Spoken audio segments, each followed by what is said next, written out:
આજે ગુરુના સાનિધ્યમાં આપણે બધા ભજન માટે પવિત્ર પુણ્યશાળી ધરતી પટોસણ મુકામે આપણે બધા મળ્યા. આ ધરતીમાં અવારનવાર ગુરુ મહારાજના ભજન થાય, બાપા ધણીના નામથી ભજન થાય, પણ બધો મહિમા ગુરુનો. ગમે આપણે ભજન વાણી ઉજવીએ, ભજન કરીએ, સત્સંગ કરીએ, પણ બધો મહિમા ગુરુના નામનો. ગુરુ સિવાય વિશ્વમાં બીજું કઈ છે નહીં.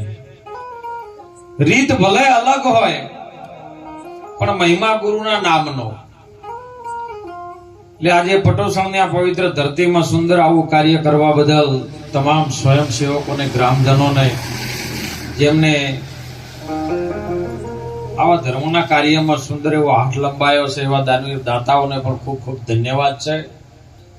ભજન કરી જેમને સેવાનો લાભ લીધો છે એ સ્વયં સેવકોને પણ ખૂબ ખૂબ સાહેબ ધન્યવાદ છે.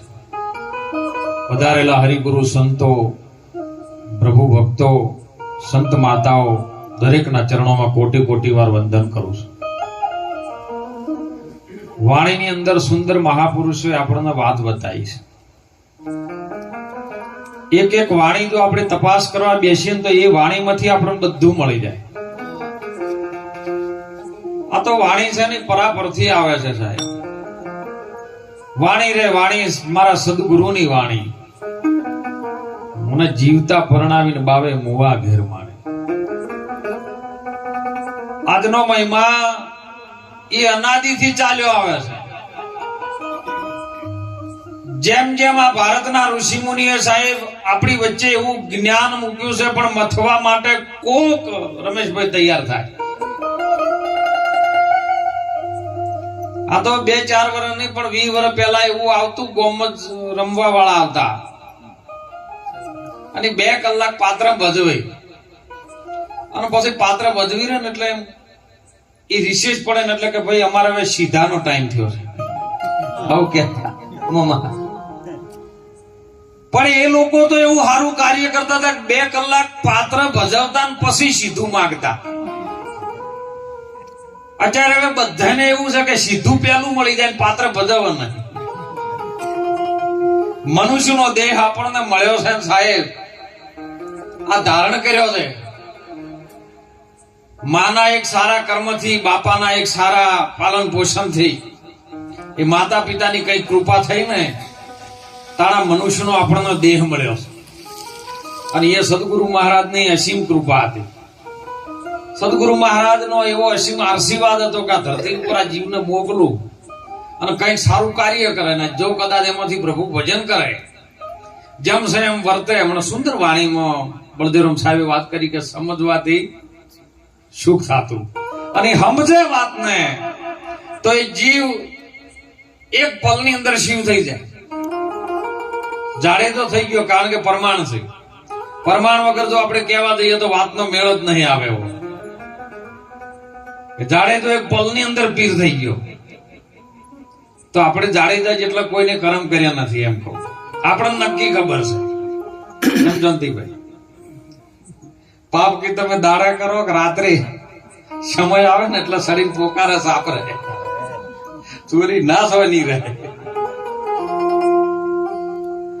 પણ સુંદર સત્સંગની અંદર પણ વાત કરી સાહેબ મુંબઈથી વધારેલા ભક્તોએ કે માં નવી ન કરવી હોય તો માનવ બનવું પડે. માનવીમાં અને માનવમાં ફેર છે. જો માનવી બનીને આવો તો માં નવી, માં નવી, માં નવી. જ્યારે જ્યારે આ દેહ ધારણ કરો ત્યારે માં નવી નવી ને, પણ જો માં નવી ન કરવી હોય તો માં નવ બની દો કે હવે માં ન થાય. અને એ આપણા સદગુરુ મહારાજ, આપણા પરમ તત્વ જ્ઞાની સંતો છે ને, એ આપણને રીત બતાવે છે. તમારા મોંથી કશું લઈ રહેતા નથી, કશું ઉમેરતા નથી. ઉમેરું એવું છે જ નહીં, શું ઉમેરો? કારણ કે ભગવાન કૃષ્ણ કાળિયો ઠાકર ગીતાજીની અંદર કહે છે કે અણુ અણુમાં એક હોય થી અણીની કાણું પાડો ને, એવી જગ્યા નથી મારા નામ વગર ખાલી, તો તમે એમાં અંદર શું ઉમેરો? પણ જમશે એમ રીત શીખવાડે કે આ આમ છે. હમણાં અમારા સુંદર રમેશભાઈ ના ત્યાં બેઠા મામા જોડે વાત કરી હતી અમે એ બાપા અત્યારે બધા કોઈને આપણે સંપ્રદાયથી કોઈ લેવા દેવા નથી. દરેક જવું સૌની જગ્યાએ બધા પરફેક્ટ જ છે. પણ અમારા બેન થોડીક ચર્ચા થી બાપા આપણે ગુરુ મહારાજ ના ચરણે જો એટલે તમે ગુરુ મહારાજ આપણી આગળથી આપણે શું કરવું પડે એમ. જો તમારા વાતની જાણવું હોય, હમણાં ભજનમાં વાત આવી હતી કે જોતો રે જોતામાં મને વસ્તુ જડી. જો નોમ નહીં લીધું વસ્તુ ઠેરાયું છે. કારણ કે નિરાત મહારાજે એમાં પુરાવો આલ્યો છે, વાણીમાં આવે એ વણસી જ આવે. એ નિર્વાણી પદ છે હાથું. નામ રૂપ અને ગુણથી ન્યારું એ જાહેર પદ ન જાતું. કે ગુરુ મહારાજના ચરણે જો એટલે તમે તન મન ધન આપી દો છો તો પછી રહેશે શું? મોમે મને કીધું કે હાલવા વાળો ના રે.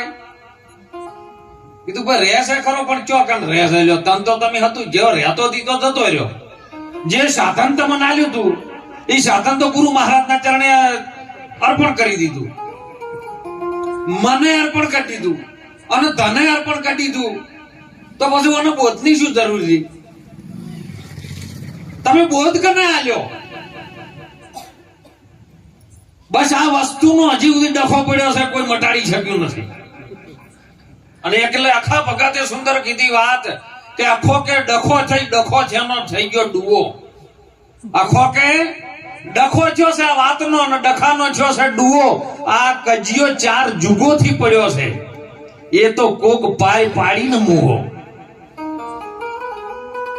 અને એ જ આપણી ગંગા સતી ધર્મ માતા સાહેબ, નિજાર ધર્મની બાદશાહ, સનાતન ધર્મના અધિકારી એ ગંગા સતીએ કીધું છે હો કે જો કને બોધ આલવામાં આવે છે એ પાનબાઈ મન મેકીને તમે આવો મેદાનમાં. મન મૂકી દીધું, તન મૂકી દીધું, ધને મૂકી દીધું, હવે આવો મેદાનમાં અને પછી જોણો તમે આ જીવની જાતિ. એ જીવની જાતિ સજાતિની તમને જુગતી કરાવી દઉં, પછી બીબે ભાડું બીજી. આ રહેતો તો ખરા પણ જીવ રૂપે રહેતો તો. એ જીવને ખબર નથી એ અંશ પરમાત્માથી વિખૂટો પડેલો એ જીવાત્મા 5 વિષયની વાસના બંધાઈ ગયેલો એ જીવ. એના જીવપણું દાખલ થયું કે હું જીવ છું. બસ આને બોધ કર્યો એટલે તરત ખબર પડી કે આ બધું આને લઈને વળગેલું હતું, આ 3 ને લઈને વળગેલું હતું. અને ભગવાન કૃષ્ણજી પણ ગીતાજીમાં પ્રમાણ આપે છે કે હે અર્જુન, ત્રિગુણી પ્રકારની જે માયા છે ને એ આ વિશ્વને ઢોકીને બેઠી છે, એમાંથી કોઈ છૂટીને જઈ શક્યો નથી. અરે તમે આ વિજ્ઞાન ને કહો ને, સાયન્સ વાળાને કહો વાળું, હું તો એટલું બધું નહીં ભણ્યો, 4 જ ભણ્યો, પણ એને કહો અને એ કબૂલ છે કે એક અણુ બોમ્બ બનાવો તો એની જગ્યાએ 3 પ્રોટેક્શન જોયું છે. ઇલેક્ટ્રોનિક, પ્રોટીન અને ન્યુટ્રિન એવું કોઈ 3 ભેળું કરે તાણે અણુ બોમ્બ બને છે. કારણ આપણા ભારતના ઋષિ મુનિએ પહેલા કીધું હતું, આજથી અજબો વર્ષ પહેલા માર્કુંડ ઋષિએ એ ઉમિયાજીને વધ્યો છે રૂબે એ 3 નરયોમાં પરગટ કીધા રે. 3 નર, રજોગુણ, તમોગુણ અને સતોગુણ. આ 3 પ્રકારની જે માયા છે ને આ તમારા શરીર સાથે બંધાયેલી છે. એનાથી આ શરીરની ઉત્પત્તિ થઈ છે. પણ આમાંથી જો કદાચ 4થા પદ ઉપર કોઈ આવી જાય તો એટલે સંતોએ પ્રમાણ આલ્યું નામ રૂપ ને ગુણ ને 4થું પદ છે અવિનાશ. એ અવિનાશી પદને જે જોણે એ હરિનો દાસ, હરિ નહીં. બધા કહે છે કે અમે ચોથા પદને જોડી લીધું, અમે ભગવાન બની ગયા. ના, એ તો કોરોના જેટલા હંતાઈ ગયા ભગવાન બન્યા. એ તો એ કોઈ પ્રકારનો ભય નહીં, અમે ભગવાન થઈ ગયા છે. એ તો મોસ બધી બધી દેખાણાય નતા. ભગવાન નહીં, તમે ભગવાન મય થઈ જો ભગવાન ન બની શકો.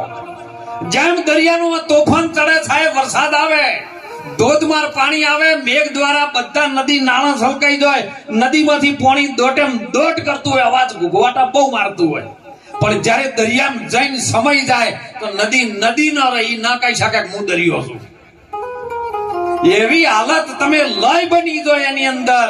અને એ જ મહાપુરુષો આપણા ભારતના સંતો તત્વજ્ઞાની એ સમજાય કે તારે તારા સ્વરૂપમાં લય થવાનું, બીજું કોઈ કરવાનું નહીં. ભગવાન ના બનવા જાતો. ના, હું તો એમ કહું છું ચૈત્ર મહિના ભુવોય સાપી દી આલે પ્રમાણ આલે ભગવાન કે જો ભાઈ આટલી બાધા રાખ્યું, હવા મહિને તમારે કોઈ ખારું થાય, પણ તમે ભગવાન બનશો તો તમારે પાસે પ્રમાણ માંગશે જ નહીં આલી કો. અને એટલે મહાપુરુષો અમથી જગાડે છે કે સાચું શું છે. આ જગતને જાણવા વાળો તું છે. અને તારી જે અસ્થિ છે ને એ નામમાં આવે એવી એ નામ મટી જાય છે સાહેબ. અને એ અદ્વૈત નામ આ જે પાડ્યું છે ને એ શરીરનું, એ તો કલ્પિત નામ છે. પણ એ નામને પેલા નામમાં મેળવવું પડે છે. આપણે એક દહીં બનાવવું હોય ને તો છાશ ને દૂધનો મેળવણ કરવો પડે છે. હમણાં સુંદર વાત કરી કે મેળ લાવવાનો છે. એ મેળવવું પડે તો જોમી જાય હો. અને જોમી જાય ને તો એમાંથી 3 ગુણ પ્રકટ થાય છે. જો તમે દહીં મેળવો ને, દૂધ ના 2 સાહનો છોટો નાખો, વિશ્વા રાખો, એટલે તરત જ દહીં જોમી જાય ને પછી એમાંથી 3 જ ભાગ પડે છે. પેલામાં 3 પડ્યા હતા, બણું બોમ બનાવો તો 3 પડે, આ શરીરમાં 3 ભાગ પડે છે. અને દહીં માંથી 3 ભાગ પડે. એક ફોદા થાય, એક સાહ થાય ને એક મોકળ થાય. અને ઈ વાત આપણા ભારતના સંતો સમજાવે.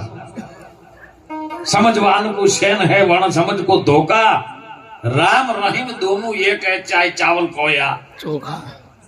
भाषा बोले बधाई अलग अलग थती હોય, પણ ચાવલ કો ચોખા કો રમેશભાઈ વાત એક છે.